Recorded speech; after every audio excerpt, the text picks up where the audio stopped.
Не закрываем шторы, чтобы видеть вот эту красоту из окна.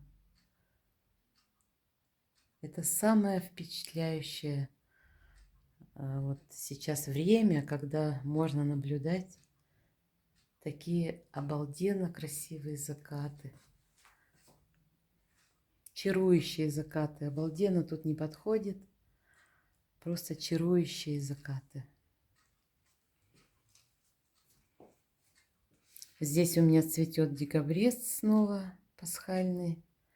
Он на Пасху снова расцвел. И вот здесь я убрала штору. Вообще люблю летом окно без штор. Посмотрите, какая красота. Шикарная. Под окном клен. Внизу город с белыми домиками и красными крышами.